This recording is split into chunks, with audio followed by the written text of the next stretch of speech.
멈추지 않고 사람을 세우는 교회라는 제목으로 함께 말씀을 나누고자 합니다. Today as we gather together, in order to wrap up year 2021, the sermon title is Building an Unstoppable Team Through God's People. 하나님께서는 믿음의 사람을 세우며 하나님 나라를 확장해 나가십니다. God expands His kingdom by building up the people of faith.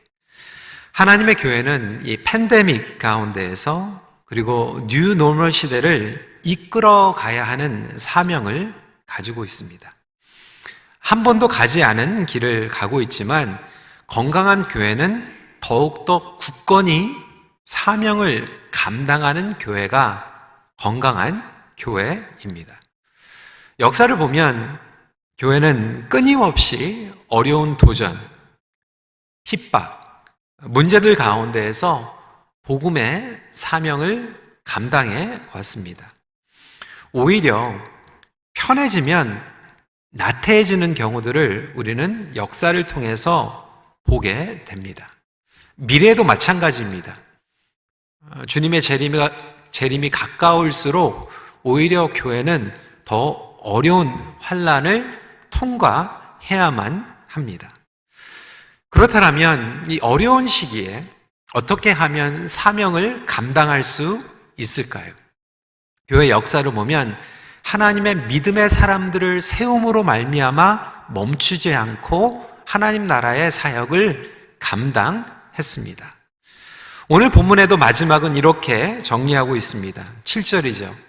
하나님의 말씀이 점점 왕성하여 예루살렘에 있는 제자의 수가 더 심히 많아지고 허다한 제사장의 무리도 이 도에 복종하니라. 하나님의 사람을 세움으로 교회는 든든히 일어섰던 것입니다. 때문에 사람을 세우는 것이 가장 중요합니다. 그러면서도 가장 어렵습니다. 여러분, 이런 얘기가 있죠. 인사가 만사다. 굉장히 많은 의미를 가지고 있습니다. 교회도 마찬가지입니다. 좋은 일꾼들을 세움으로 그 교회, 신앙의 공동체가 든든히 세워져 갑니다. 조직도 마찬가지죠. 사람을 잘 고용하면 조직 그리고 회사가 아름답게 성장을 해나갑니다. 하물며 가정에서도요, 좋은 사람이 하나 들어오면 분위기가 바뀝니다.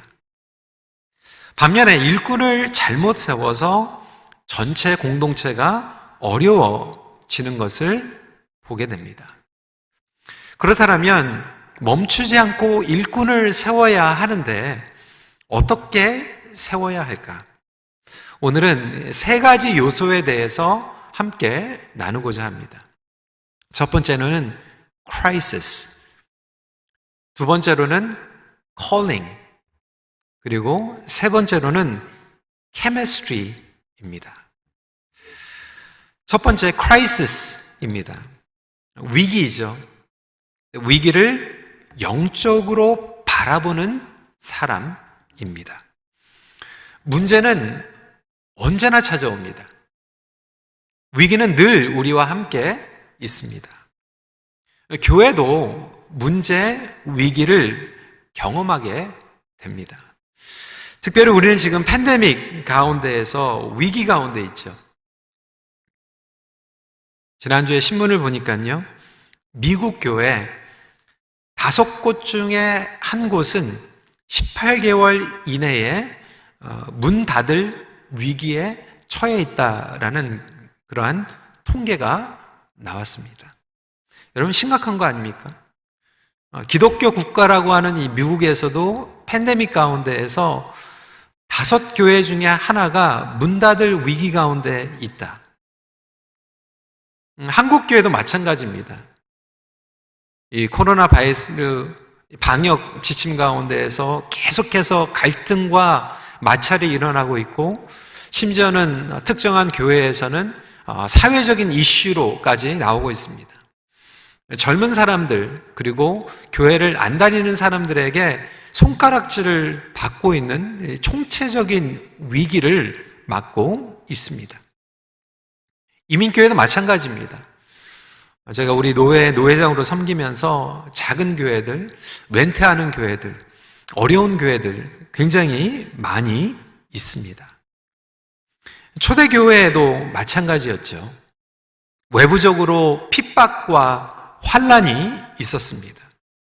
잘 아는 것 같이 내부적으로도 행정적인 문제와 갈등이 있었습니다. 그리고 나중에 재정적으로도 문제가 생깁니다. 오늘 1절 말씀은 이렇게 시작합니다. 그때의 제자가 더 많아졌는데 헬라파 유대인들이 자기의 과부들이 매일의 구제에 빠짐으로 히브리파 사람을 원망하니, 교회가 부흥하고 있었어요? 성장하고 있었습니다. 부흥하면 문제가 없어집니까? 아닙니다. 부흥하면 문제가 더 생깁니다. 갑자기 성장하다 보니 시스템에 한계가 있었습니다. 교회가 소그룹, 작은 교회면 어떻게 보면 서로 다 알게 되죠. 그런데 교회가 중형교회로 그리고 대형교회로 성장하게 되면 모든 성도들을 다 파악할 수 없게 됩니다. 예루살렘 교회가 그 위기에 처했던 것입니다. 당연히 교회 안에서 성도들의 형편을 파악하고 그들을 영적으로 그리고 또 물질적으로 섬겨야 되는데도 불구하고 사도들은 이 성도들의 형편을 다 파악할 수가 없었습니다. 여러분, 소통이 없으면요, 파악이 안 됩니다. 심지어는 부부 사이에도요, 소통을 안 하면 모를 수 있어요. 허니문 스테이지에 있는 이 부부들이 항상 겪게 되는 거예요. 남편이 자기 마음을 몰라준다는 거예요. 근데 나중에 얘기를 해보면 남편이 아내들을 일부러 미저러블하게 하려고 괴롭게 하려고 그런 게 아니거든요. 그냥 몰라서 모르는 거예요. 그래서 저절로 그냥 자연스럽게 그걸 알아가지고 해주면 좋겠는데 라고 기대하는 게 아니라 그냥 솔직하게 소통하는 게 굉장히 필요합니다. I have this need. 자기의 필요한 것, 그리고 마음에 소원한 것, 얘기를 해줘야지 압니다. 심지어는 가족들 사이에서도 소통을 하지 않으면 모르는데, 여러분, 초대형 이 예루살렘 교회에서 어땠을 것 같아요? 당연히 개인적인 형편을 파악할 수 없었던 것이죠. 그래서 위기가 찾아오게 됩니다. 여러분, 초대교회는 기라성과 같은 사도들이 모여 있었던 교회였습니다. 그럼에도 여전히 문제가 있었습니다. 여러분, 명심하십시오. 문제가 아닙니다. 문제를 어떻게 보느냐가 문제입니다. 위기를 한자로는 두 가지 의미를 가지고 있습니다. 위험하다라고 하는 의미가 있고요. 그리고 기회라고 하는 의미를 가지고 있습니다. 근데 위험을 통해서 하나님께서 우리에게 기회를 주시는 겁니다. 그러니까 믿음이 없는 사람은 위험한 거에 대해서 집중을 하게 됩니다. 그런데 영적으로 분별력을 가진 사람은 위험한 것을 알고 신중하게 행동을 하지만 그곳에 숨겨져 있는 기회를 반드시 영적으로 포착하게 됩니다. 철로 역정으로 잘 알려진 존 버녀는 이렇게 이야기를 합니다. 나는 종종 최고의 그리스도인은 최악의 시기에 발견된다고 생각합니다. 여러분, 어떻게 생각하십니까? 맞는 얘기예요. I have often thought that best Christians are found in the worst of times. 여러분, 인생에 통틀어서 이 코비드와 같은 때가 없는 것 같아요. 우리 어르신들, 원로 장로님들, 은퇴 권사님들에게 여쭤봐도 이런 일은 아직까지 경험을 못 해보셨다고 합니다. 월스 타임이에요. 어떻게 보면 이 월스 타임에 베스트 크리스천들이 나와야 되지 않겠습니까? 하나님의 사람의 기준은 분명합니다. 하나님께서 어떻게 이 일을 풀어가실 것인가? 그것을 눈여겨보면서 믿음의 기대를 하는 것입니다. 우리 청년들도 마찬가지예요. 지금 월스 타임입니다. 그런데 이 월스 타임을 통해서 하나님께서는 여러분들을 지금 베스트 웨이로 양육하고 계십니다. 믿음은 좋은데 이러한 영적인 기대가 없다? 모순입니다.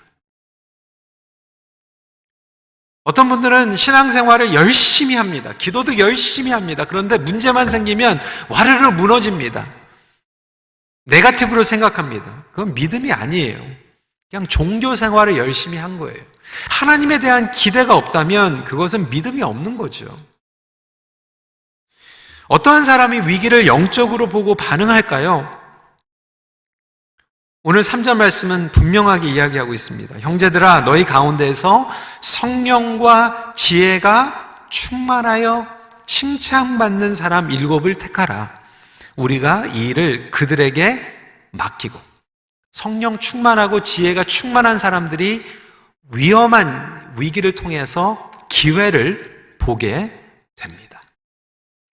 이런 사람들이 영적으로 반응하는 사람들입니다.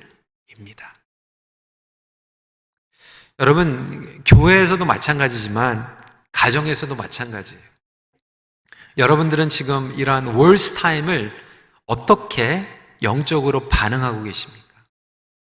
여러분 직장에서, 여러분 커리어에서 어려운 일들이 일어날 때 여러분들은 평소에 어떻게 반응하고 나아가십니까? 두 번째 포인트입니다. calling입니다. 부르심 가운데 우선순위를 분별하는 사람입니다. 그러니까 반응만 하는 것이 아니라 그에 따른 십자가를 지는 것이 하나님의 사람들의 공통점입니다. 그것이 부르심입니다. 핵심에 집중을 하는 것입니다. 오늘 2절 말씀에 예루살렘 교회에 문제가 생겼죠. 사도들의 이야기입니다. 2절이죠. 12사도가 모든 제자를 불러 이르되 우리가 하나님의 말씀을 제쳐놓고 접대를 일삼는 것이 마땅하지 아니하니. 그러면서 무엇에 집중을 합니까? 4절입니다. 우리는 오로지 기도하는 일과 말씀 사역에 힘쓰리라 하니. 부르심마다 집중해야 될 부분들이 있습니다. 저는 목회자로서 제가 집중해야 될 부분들이 있습니다. 개인적이고 좀 우스개 얘기지만 사실 저는 쿠킹하는 걸 좀 좋아하는 편이에요. 그래서 시간이 있으면은 부엌에 들어가서 제 아내와 같이 쿠킹하는 걸 좋아합니다. 가끔 그로스리 샵핑 가가지고 저희 성도님들을 이렇게 만날 때도 있는데 저는 굉장히 그걸 좋아해요. 그래서 교회에서 큰 행사가 있으면 우리 권사님들이나 집사님들이 부엌에 계실 때 궁금해가지고 들어갑니다. 그럼에도 불구하고 제가 거기 가가지고 같이 일을 하고 싶지만 설교 준비를 안 하고 자꾸 부엌에서 일만 하고 있으면 그거는 제가 직무를 제대로 하지 못하고 있는 거예요. 오랫동안 이민교회에서 부교육자로 훈련을 받았습니다. 그리고 부교육자가 해야 될 일들이 있습니다. 담임 목회자가 돼가지고 부목사님들이 해야 될 일들을 자꾸 하고 다니면 담임 목사가 해야 될 일들을 집중하지 못하기도 합니다. 그래서 제가 해야 될 일을 온전히 파악하고 그것에 집중하는 것이 매우 중요합니다. 오늘 안수 집사님들, 권사님들을 세우는 날입니다. 안수 집사님들이 해야 될 일들이 있고 권사님들이 해야 될 일들이 있습니다. 서리 집사님들이 하시는 일을 안수 집사님들이 하는 게 아니라 안수 집사님들만 해야 되는 일, 안수 집사님들이 꼭 해야 될 일들이 있어요. 그러니까 장로님들도 마찬가지예요. 저희 교회 장로님들 오랫동안 또 안수 집사님 사역을 하시다가 이제 장로님이 되셔서 일을 하시게 되는데, 대부분의 많은 교회가 장로님들이 안수 집사님들이 해야 될 일들을 자꾸 같이 하다 보니까 이것이 중복이 돼가지고 디스임파워링 되는 경우도 보게 됩니다. 그러니까 장로님들은 장로님들이 해야 되는 사역들을 해야 됩니다. 그리고 다른 사역들은 분담하고 맡기는 것이 중요합니다. 안수 집사님들이 해야 되는 부분들이 무엇입니까? 저희가 3개월 동안 교육하면서 집사는 뭐라고 그랬어요? 테이블 어텐던스예요. 성도들을 자세히 살펴보며 성도들의 필요한 것들을 채워주는 것입니다. 교회 재정을 파악하고 성도님들의 형편을 살펴보면서 집사님들이 그것을 잘할 수 있도록 집사장이 돼서 안수 집사님들이 먼저 그것을 이니시에이트하는 그러한 중요한 역할을 하고 있는 것입니다. 권사님들도 마찬가지예요. 성도들의 영적인 것을, 심령을 돌보는 일입니다. 그래서 성도님들의 어려운 것들을 파악하고 그들을 위해서 끊임없이 기도하고 신방하는 것입니다. 이러한 영적인 짐을 책임지는 것을 기쁨으로 여기는 것입니다. 누가 지도자가 되는가? 일을 잘하는 사람이 지도자가 되는 것도 중요하지만 결국은 이러한 영적인 무게, 영적인 십자가를 기꺼이 감당하는 자가 리더가 되는 것입니다. 이 십자가를 감당할 때 결국 신비로운 하나님의 은혜와 능력으로 감당하게 되는 것입니다. 성도들의 안전을 위해서 온라인으로 전화를 했습니다. 하지만 시무장로님들은 나오셔야 되는 거예요. 임직자들 지금 나오셨잖아요. 왜 그렇습니까? 어렵고 위험할수록 우리는 끝까지 남아있는 거예요. 끝까지 지키는 거예요.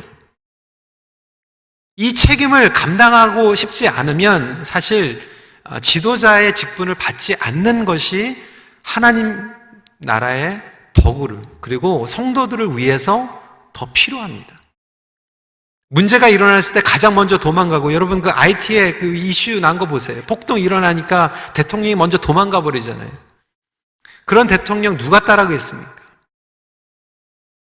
사람들은 도망가고 위험할지라도 대통령은 남아있는 거예요. 지도자는 남아있는 거예요. 이러한 것들을 기쁨으로 감당하는 것이 하나님께서 주신 사명입니다. 에베소서 4장 12절 말씀은 우리에게 분명하게 이야기하고 있습니다. 이는 성도를 온전하게 하여 봉사의 일을 하게 하며 그리스도의 몸을 세우려 하십니다. 그래서 직분은 자기를 세우는 것이 아니라 성도를 온전히 세우기 위해서, 그리고 그리스도의 몸을 온전하게 세우기 위해서 있는 것입니다. 자기 랭킹, 포지션, 자기 사람, 자기 왕국, 인정받는 것을 위한 목적이 아닙니다. 그리스도의 몸을 세우는 것이고 그리스도의 제자의 사명을 감당하는 것입니다. 그래서 결국 하나님을 섬기는 자들, 그리고 하나님을 섬기는 지도자들은 영적으로 건강할 뿐만이 아니라 정서적으로 건강해야 됩니다. 자기의 인정받지 못했던 것, 낮은 자존감을 교회에 와가지고 관계를 통해서 자꾸 검증받으려고 하는 그러한 분들이 임직을 받게 되면 피곤해집니다. 사람 눈치 보게 됩니다. 비교하게 됩니다. 경쟁하게 됩니다. 그런데 자기는 십자가 뒤에 숨겨지고 오로지 하나님의 영광이 드러나기 위해서 십자가를 감당하는 자들이 많이 세워지면 세워질수록 그 공동체는 아름다운 성장을 하게 됩니다. 여러분, 가정에서도 마찬가지 아닙니까? 결국은 나의 필요를 만족시키기 위한 배우자가 아니라 그 배우자를 세우고 자녀들을 세우기 위해서 자기를 희생하는 가족 일원이 함께 살아갈 때 그 가정은 건강하게 성장하게 되는 거죠. 그렇지 않으면 온 가족이 눈치 보는 거예요. 가정이 편하지가 않는 거예요. 비위 맞춰야 되고, 고기압인지 저기압인지 신경 써야 되고, 가정이 건강해질 수가 없게 되는 거죠. 영적인 가정도 마찬가지입니다. 교회도 마찬가지라고 하는 거예요. 그래서 하나님께서 주신 그 목적에 대한 본질에 대해서 우리는 반드시 깨달아야만 합니다. 마지막 세 번째, chemistry입니다. 동역을 소중히 여기는 사람입니다. chemistry 그러면 여러분 요즘은 많이 사용하죠? 한국말로는 줄여가지고 케미라고 합니다. 세 번째 포인트에 대해 제가 케미라고 하려고 했는데 이건 조금 표준어가 아니라서 제가 절제를 했습니다. 동역의 케미를 소중히 여기는 사람, 이게 조금 더 설명이 될 것 같아요. 여러분, 이 케미스트리가 매우 중요하지 않습니까? 오늘 초대교회는 사람들을 세웁니다. 그리고 그 케미가 엄청나게 시너지 역할을 가져다 주죠. 3절에 이 일을 그들에게 맡기고 6절에 그들에게 안수하니라. 그리고 결과는 7절에 드러나죠. 하나님의 말씀이 점점 왕성하여 예루살렘에 있는 제자의 수가 더 심히 많아지고. 그러니까 교회 공동체 안에서도 이 케미가 중요합니다. 건강한 목회자, 건강한 직분자, 그리고 건강한 성도. 이 세 가지 요소가 케미를 이루는 거예요. 목장에서도 마찬가지입니다. 목자가 아무리 탁월해도요, 목원 식구들하고 이 케미가 안 맞으면요, 어려워지는 목장들을 보게 되지 않습니까? 그런데 어떤 목장은 조금 어려운 시간을 지나가다가 한 가정이 딱 들어왔는데 그 케미가 딱 맞아요. 그래서 그 한 가정 때문에 또 전체 목장이 바뀌는 그러한 이야기도 듣게 됩니다. 여러분, 결혼도 마찬가지예요. 배우자도 마찬가지예요. 이 케미가 얼마나 중요한지 몰라요. 청년들을 이렇게 살펴보면 이 형제, 그 자매가 정말 훌륭해요. 예수님을 사랑하고요.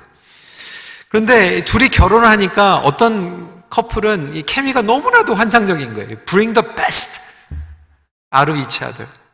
그런데 어떤 친구들은 이 케미가 너무나도 이게 자꾸 막 갈등이 일어나는 거예요. Bring the worst from each other. 이런 케미도 보게 됩니다. 여러분, 지금 가정에서 예배 드리고 계시는 분들, 여러분 아내, 남편 한번 쳐다보세요. 케미가 맞으세요? 안 맞으세요? 우리 동역자들 마찬가지입니다. 무엇이 먼저인가? 닭이 먼저인가? 달걀이 먼저인가? 상관이 없어요. 누가 먼저 시작하든지 하나님의 사람이 먼저 맞춰주는 것입니다. 교회에서도 목회자와 교회 리더십, 그 직분자의 케미, 이게 맞아야지 건강한 교회가 됩니다.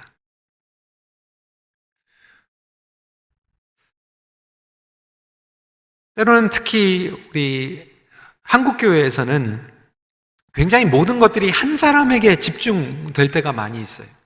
한 사람이 중요합니다. 그렇지만 그 한 사람이 모든 것들을 다 충족해 줄 수는 없습니다. 여러분, 목회자도 완벽한 목회자는 없습니다. 완벽한 목자 없어요. 모든 것을 다 갖춘 사람 없습니다. 아니, 예수님께서는 모든 것을 다 갖추신 분이었는데도 불구하고 not everyone was happy. 예수님이 공생의 사역을 하는데도 불평하는 사람들 많았고 브레이크 거는 사람들 많았어요. 그러니까 예수님께서 오셔가지고 목회하셔도 항상 누군가는 불편해합니다. 결국 이 케미가 맞아야 돼요. 교회 직분자들은 결국 손발입니다.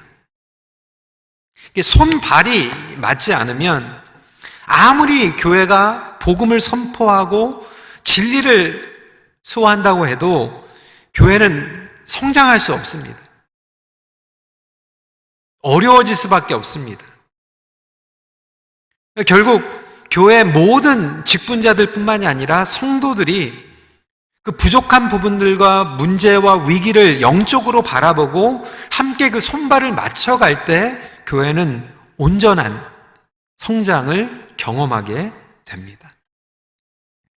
얼마만큼 케미스트리가 맞느냐에 따라서 교회의 건강도가 측정이 됩니다.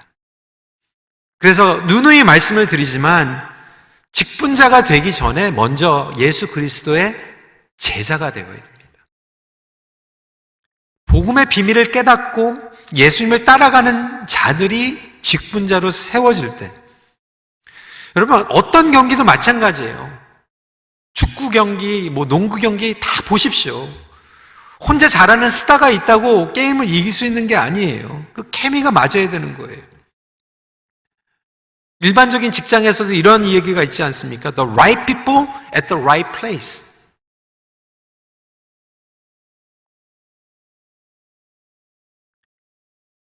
직분자들이 함께 서고 마지막까지 함께 케미를 맞춰갈 때, 그뿐만이 아니죠. 우리 큰빛교회는 우리 박재훈 목사님 때부터 임현수 목사님, 그리고 3세대로 바톤을 이어받고 달려가고 있습니다. 이 바톤을 물려받는 케미도 너무나도 중요합니다. 많은 교회들이 리더십을 트랜지션 할 때 어려움에 빠지게 되는데, 그게 어떤 유혹이냐면 꼭 후임자가 전임자의 흔적을 자꾸 지우려고 합니다. 그걸 자꾸 erase 하려고 해요. 그래서 힘들어지는 거예요. 하나님께서 1세대에 역사하신 것을 감사해하고 2세대 때 역사하신 것을 감사해하고 그것을 이어받아서 그 다음에 미래로 뛰어가야 되는데, 이 3세대를 뛰어가는 사람이 1세대, 2세대 했던 것들을 다 뒤엎고 지워버리고 맨 땅에서 헤딩하려고 하니까 어려워지는 거예요. 직분자들도 마찬가지입니다. 여러분들의 사명은 개혁이 아니에요.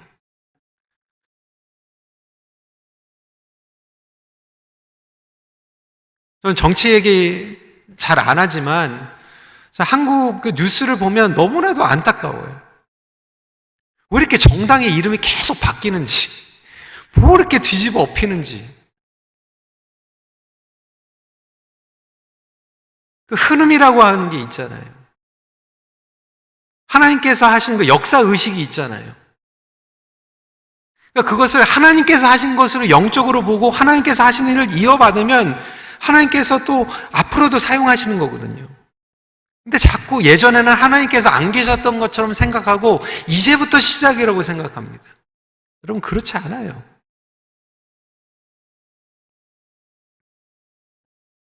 (1세대와) (2세대), (2세대와) (3세대), 그리고 다음 세대가 이 케미를 맞춰갈 때 그 공동체는, 그 가정은 엄청난 저력을 갖게 됩니다. 모든 구성원들이 함께 이어가는 거예요. 따라서 같은 마음으로 세워가는 것이 얼마나 중요합니까? 예전에 우리 이해 목사님께서 한번 그 얘기를 하더라고요. 꼭 오늘날 교회가 현대판 이 풋볼 게임을 보는 것 같다. 20%의 선수들은 막 죽어라 하고 그냥 팔다리 다쳐가면서 그냥 필드에서 뛰어가고 있고, 80%의 관중들은 비만증에 걸려가지고 그냥 막 뒤에서 구경만 하고 있는. 사실 직분자들이 뛰는 것으로 끝나는 게 아니라 모든 성도들이 뛰어갈 때, 가정에서도 똑같이 적용이 되죠. 성도 여러분, 교회는요, 사적인 모임이 아닙니다. 소셜 클럽이 아닙니다. 그리스도의 몸입니다. 서로를 섬길 때 역동적으로 성장하는 유기체 되는 것입니다. 예수님께서 우리에게 주신 복음적인 사명을 감당하기 위하여 함께 헌신하신 운명적인 공동체의 일원이 되는 것입니다. 그러기 위해서 가장 위대한 동역을 우리는 붙잡아야 됩니다. 가장 위대한 동역은 무엇입니까? 예수님과의 동역입니다. 예수님과 케미를 맞추면요, 부부가 케미가 맞고요. 가족이 케미가 맞고 부서가 호흡이 맞고요. 결국 교회 공동체가 호흡이 맞게 됩니다. 수천 명, 수만 명이 케미스트리가 어떻게 맞습니까? 결국은 시작 버튼은 실마리는 예수님과 케미를 맞추는 거예요. 성도 여러분, 여러분은 1년 동안 예수님과 어떻게 호흡을 맞춰 오셨습니까? 지금은 어떠한 자세로 예수님과 동행하고 계십니까? 결국 예수님과 동행하는 사람들이 다른 사람들과 동행할 수 있는 거예요. 예수님과 동행하지 못하는 사람들은 심지어는 내 배우자와도 동행 못하는 거예요. 영적인 것을 터치해 줄 수가 없는데 어떻게 동행을 합니까? 교회 공동체 안에서도 그래서 성령과 지혜가 충만한 사람들이 다른 사람들을 섬길 수 있게 됩니다. 특별히 오늘 임직 받으시는 분들 3개월 동안 훈련 받았습니다. 네, 여러분 이제 시작이에요. 염려가 되는 것은 이제 끝났다고 생각해요. 여러분 끝난 게 아니에요. 시작입니다. 하나님께서는 우리를 성령 충만함으로 부르십니다. 예수님과 함께 호흡하며 움직이는 공동체는 어떠한 위기, 문제, 난관이 와도 감당하고 이겨내며 하나님 나라를 확장해 나아갑니다. 그 말씀을 붙잡고 오늘 임직 받으시고 오늘 가정에서도 지금 이 위기와 어려움 가운데서도 하나님을 기대하고 하나님과 부르심 가운데에서 본질에 충실하며 그리고 가정에서 공동체 안에서 케미를 만들어가는 저와 여러분들이 되시길 주님 이름으로 축원합니다. 말씀을 마칩니다. 멈추지 않는 성령의 역사는 모든 성도를 세워 가십니다. 같이 기도하겠습니다. 시간에 오늘 말씀을 붙잡고 나아가면서요. 오늘 임직자들에게만 주어진 말씀이 아닙니다. 여러분 가정에서 이렇게 기도했으면 좋겠어요. 여러분 가정에서는 지금 어떠한 위기 가운데 계십니까? What is a crisis? What are some of the difficulties and challenges that you are facing? 하나님의 사람이라고 하면 그것을 하나님의 divine opportunity로 볼 수 있는 거예요. 하나님 이 문제를 통해서 어떻게 역사하실지 기대합니다. 네, 여러분 그 기회를 볼 수 있는 자들은요 본질에 집중하는 자들이에요. 여러분 인생, 여러분들의 삶, 여러분들의 컬링에 무엇이 본질입니까? 우리 청년들, 여러분들 지금 본질이 있잖아요. 여러분 지금 준비하세요. 많은 사람들이 패닉하고 있고 막 지금 어려움 가운데 있지만 우리 청년들 지금 집중할 수 있어요. 그리고 준비하세요. You will be on a different chapter in your life. 우리 임직자들, 교회 직분자들, 여러분들의 본질이 무엇입니까? 그걸 붙잡으세요. 그건 바뀌지 않습니다. 그리고 예수님과 케미를 맞추고 그리고 옆에 있는 분들, 소중한 분들과 함께 케미를 맞춰가세요. 아름다운 동역을 기대하십시오. 오늘 말씀에서 주시는 내용들 붙잡고 이 시간에 각자 기도하는 시간 갖도록 하겠습니다. 기도하시겠습니다.